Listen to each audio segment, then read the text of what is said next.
बंधु माने आजिर एही कार्यक्रम को आपण मानकु स्वागत। आजिर एही कार्यक्रमटी वृष राशि व्यक्ति विशेष मानक पई बहुत गुरुत्वपूर्ण अटे। कारण वृष राशि व्यक्ति विशेष मानकर जीवन एही पवित्र गजलक्ष्मी पूजा ठारू अर्थात कुमार पूर्णिमा ठारू बदलिबाकु जाउची। कारण ग्रह नक्षत्र मानकर चलन रे एक बड़ परिवर्तन हेबाकु जाउची, जार प्रभाव रे आपणक जीवन रे मध्य किछि बड़ परिवर्तन हेबाकु जाउछि। तो बंधु माने आपणक जीवन रे कोन सब परिवर्तन आसीबाकु जाउछि से विषय जानिबा पई आपण माने भिडियोटी को स्किप न करी शेष पर्यंत निश्चय देखंतु एवं भिडियोटी को लाइक करी चैनल टी को सब्सक्राइब करी दियंतु। कमेंट बॉक्स रे भक्ति एवं श्रद्धार सहित जय मां लक्ष्मी निश्चय लिखंतु। तो बंधु माने आसंतु आरंभ करिबा आजिरो एही कार्यक्रम को, जहां आपणकर जन्म राशि तथा चंद्र राशि उपरे आधारित अटे। तेबे राशि चक्रर 12 गोटी राशि मध्यरु द्वितीय राशि हेउची वृष राशि एवं वृष राशिर राशिधिपति हेउछंती शुक्र। तो बंधु माने शुक्र आपणक कुंडलीर चतुर्थ भावरे गोचर करूछंती, किंतु एही गजलक्ष्मी पूजा परे 9 अक्टोबर को शुक्र आपणकर पंचम भाव को प्रवेश करिवे। तो बंधु माने शुक्रंकर स्थिति बहुत भल रहुछि, किंतु बुध आपणकर पंचम भावर अधिपति होई आपणकर षष्ठ भावरे गोचर करूछंती। तेणु षष्ठ भावटी को कुंडली रे भल माना जाय न थाए। षष्ठ भावटी होई थाए रोग ऋण एवं शत्रुर भाव। तेणु बुध हेउछंती आमर त्वचार कारक ग्रह। तेणु आपणको निज त्वचार विशेष जत्न नेबार अछि, विशेष ध्यान रखिबार अछि। कारण आपणकर टिके स्किन रिलेटेड प्रॉब्लम देखा दे पारे, इन्फेक्शन एलर्जी एभली किछिटा समस्या देखा दे पारे, किंतु आपणकर इम्यूनिटी सिस्टम बहुत भल रहिबो। अन्य कोनोसी स्वास्थ्य जनित समस्या आपणकर देखा जाउ नाही। एबे आसंतु जानिबा विद्यार्थी मानक पई किपरि रहिबो एही पवित्र गजलक्ष्मी पूजा परर समय। तो बंधु माने कुंडलीर पंचम भावटी होइथाय शिक्षार भाव। आपणक पंचम भावर अधिपति हेउछंती बुध। बुध आपणक कुंडलीर षष्ठ भावरे गोचर करिवे। बुधंकर दृष्टि आपणकर द्वादश भाव उपरे रहुछि। तो जदि आपणकर घर ठारू दूर रे रही पाठ पढुछंती किंबा जदि आपणकर किछि एग्जाम अछि जाके आपणक घर ठारू बहुत दूर रे रहिबा हेबाकु जाउछि, ताहा आपणक पई शुभ फल प्रदान करिवो। किंतु जदि आपणकर घर पाखापाखी आपण पढुछंती किंबा आपणकर घर पाखापाखी किछि आपणको एग्जाम देबार अछि, तो ताहा आपणको सेतेटा अधिक शुभ फल प्रदान करि परिबो नाही। किंतु बंधु माने शनिकर दृष्टि आपणकर पंचम भाव उपरे रहुछि। शनिकर दृष्टि को सर्वदा अशुभ बोली माना जाय थाए। तेणु आपण जेतिकी परिश्रम करिबा कथा आपणकर पाठ पढारे आपण सेतिकी परिश्रम करूनाहंती। आपणक मध्यरे आलस्य आसुछि। पाठ पढारे आपणक मध्यरे एकाग्रता रहु नाही। पाठ पढा को आपण एडाउछंती। कारण प्रथमे तो शनि आपणकर पंचम भाव को देखुछंती एवं बुध आपणकर षष्ठ भावरे गोचर करिवे, जहा फଳରେ पाठ पढारे आपणकर आग्रह कम होई जाय पारे।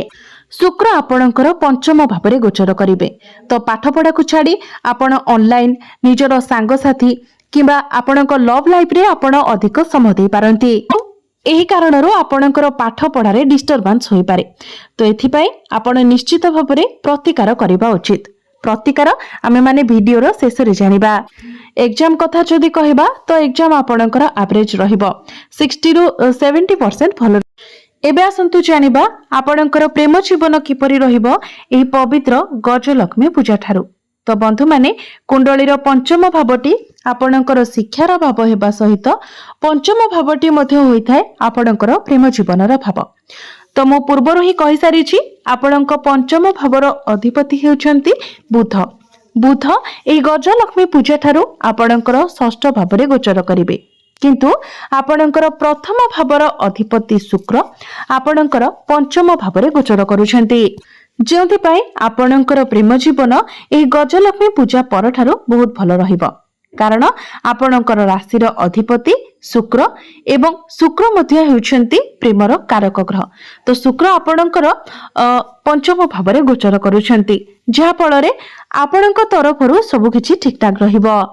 जदि आपणकर सामना वाला किछि भूल करंती तो आपण से सब को एडजस्ट करि नेबे। एमिति कि जदि आपण सिंगल अछंती तो आपणकर नूतन संपर्क मध्य गढ़ी उठी पारे। एबे आसंतु जानिबा आपणकर वैवाहिक जीवन किपरि रहिबो एही पवित्र गजलक्ष्मी पूजा ठारू। तो बंधु माने कुंडलीर सप्तम भावटी होइथाय वैवाहिक जीवनर भाव, आपणकर जीवन साथीर भाव। आपणकर सप्तम भावर अधिपति हेउछंती मंगल।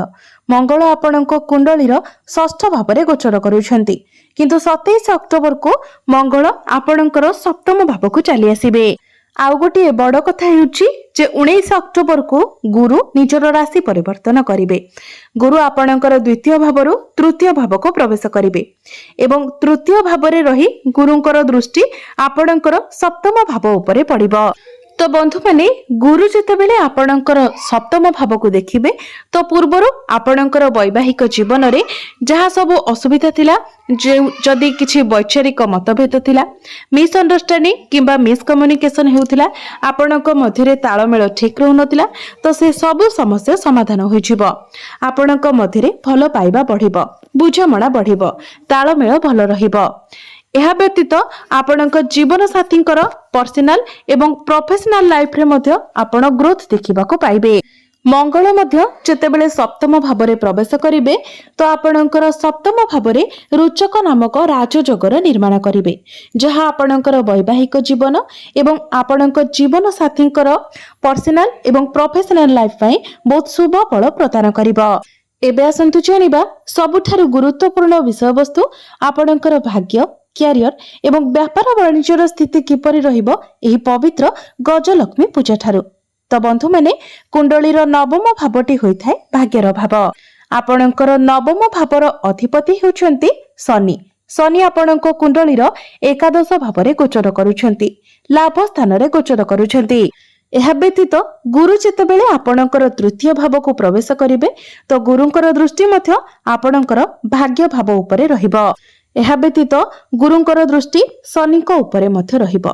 तो मोटामोटी भावरे कहिबाकू गले एही गजलक्ष्मी पूजा परठारु आपण आपणकर भाग्यरे बहुत बड़ परिवर्तन देखिबाकू पाइबे। आपण जेउ भी कार्य रे हाथ देबे सेथिरे आपणको सफलता मिलिबो। आपणकर जो कार्य अटकी रहितिला सेही कार्य आपणकर संपूर्ण हेबो। तो एही गजलक्ष्मी पूजा परे जदि आपण किछि बड़ डिसिजन नेबाकू चाहुचंती, किछि बड़ इन्वेस्टमेंट करबाकू चाहुचंती, किछि बड़ जिनिस आपण किणाकिणी करबाकू चाहुचंती तो ए सब क्षेत्र रे आपणको सफलता मिलिबो।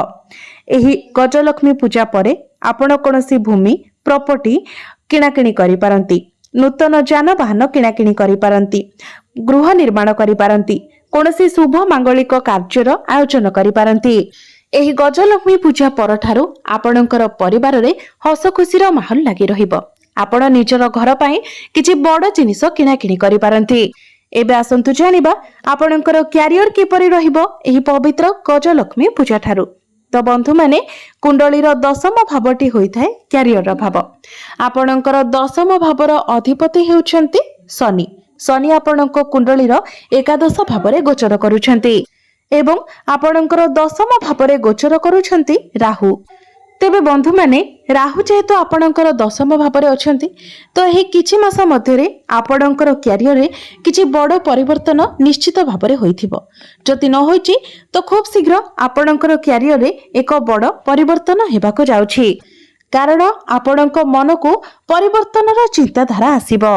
राहु जेबे भी दशम भावरे गोचर करिथांती तो निश्चित भावरे क्यारियर रे किछि ना किछि परिवर्तन अवश्य होइथाए। आपण आपणकर क्यारियर रे स्मार्ट वर्क करबाकू पसंद करिवे। हार्ड वर्क ठारू अधिक आपण स्मार्ट वर्क करिवे।